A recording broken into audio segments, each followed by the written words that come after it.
Well guys, mga friends, isang binabati ko kayo ng isang mapagpalang araw. At ngayon ay December 29, 2023, 11 AM dito sa Parañaque, Philippines. At hayaan nyo na batiin ko muna kayo ng isang belated Merry Christmas and Advance Happy New Year. Nawa ay dumating patuloy na manatili ang kapayapaan sa ating mga buhay at ang pag-ibig ng Diyos ay manatili sa ating puso. At ito tayo ngayon sa aking maliit na greenhouse at pakikita ko naman sa inyo ang aking mga lettuce na pinabayaan ko for experiment. Ito hinayaan ko siya na lumago 3 months at magpo 4 months na siya. Ito na siya, may mga bulaklak na siya. So makikita nyo ito, ayan, may flower ako, bagong flower. So napakagandang flower dahil siyempre ay so lettuce siya, maganda, marami na siyang flower. So ang gagawin ko dyan ay dahil siya, itong aking stand, lalapit ko ng kaunti. Ayan, makita nyo to. Okay, so gagawin ko dyan ay dahil tumangkad siya ng todo, so binabawasan ko ng dahon, nililinis ko. Puno ito, natanggal ko na yung iba. At lalagyan ko ng tali para hindi siya mabuwal. Guys, mga friends, so tara, panoorin nyo itong aking gagawin na paglilinis ng aking mga tanim na lettuce na napabayaan ko. At ititira ko yung magaganda ang flower. So napakagandang flower nito dahil pagka dumating yung takdang panahon ay aanihin ko yung kanyang binhi at muli nating itatanim. Subukan natin na makapag-produce ng sariling buto ng lettuce. Ayan guys, mga friends, atali tayo dito. Ayan.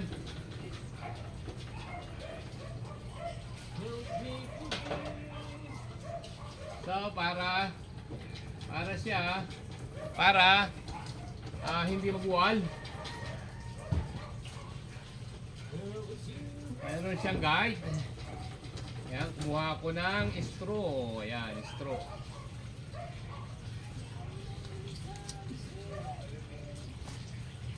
Ayan.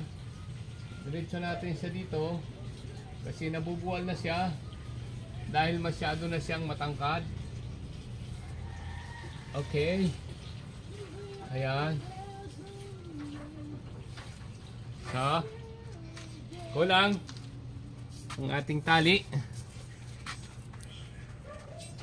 So para paikot siya, hahatakin ko para hindi siya tuluyang mabuwal. At hayaan natin siya hanggang magbuto yung kanyang flower. Ayan. So bumagsak na yung iba guys, mga friends, dahil tumangkad na ng todo. So kaya gagawa natin ng pinakasandalan niya. Ayan. So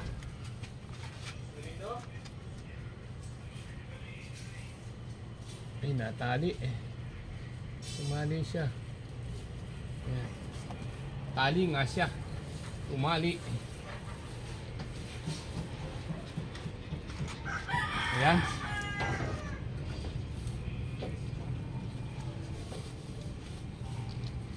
Ayan. Tapos babawasan natin ng dahon. Para hindi masyadong mabigat. Ayan, kung pansinin nyo guys, mga friends, ayan, tatangkad niya. So mga 3 to 4 months yan. Nayaan ko lang sa kanya siya para makita ko kung anong magiging resulta. So ngayon ko lang ito sinubukan. Ayan. Yung mabubuhay niyan ay magpapatuloy at yung buto niya kukuhanin natin guys, mga friends. Ayan.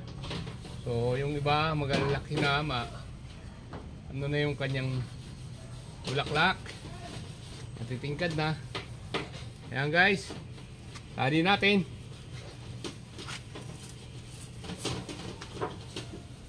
Para hindi tuluyang mabuwal. At babawasan din natin kasi for experiment lang naman. So na-consume niya yung 4 na box. So gagawin lang nating 2 box yung titira natin na may flower. Para malipatan ko na ng ibang tanim ko. Simula sa, ayan guys, mga friends, iiwas ko sa poste kasi yung init ng araw. Ayan. So, ayan, nakatayo na siya. Ayan, at babawasan natin siya. Ililipat ko yung iba dito. Ito ay yung variety ng lettuce nga pala nito ay Lolo Bionda. So, napakaganda ng bulaklak ng Lolo Bionda. At meron tayong romaine. Yung romaine ay hindi siya nagbubulaklak pa. So, hindi pala nagbubulaklak agad. Yung romaine mas matagal. Ayan, babawasan ko rin ng dahon yan. At ito mga Lolo Bionda ang aking, ayan. So dapat magkakasama ang romaine at romaine.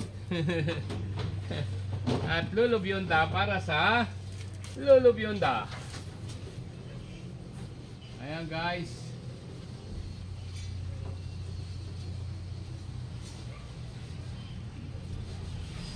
Pakita ko sa inyo guys. Eto, nayaan ko siya. Ayan, medyo nalalanta. Titingnan ko kung makakasurvive pa siya. So, ang tangkad na niya, tatanggalin ko yung dahon. So, at tingnan natin kung hanggang saan siya aabot. Yung kanyang flower. At pag nagbuto siya, magaganda ang buto. At igagawin natin siya, itatanim natin siya guys, mga friends. So, yun lang, and muli, Merry Christmas and a Happy New Year. God bless us all.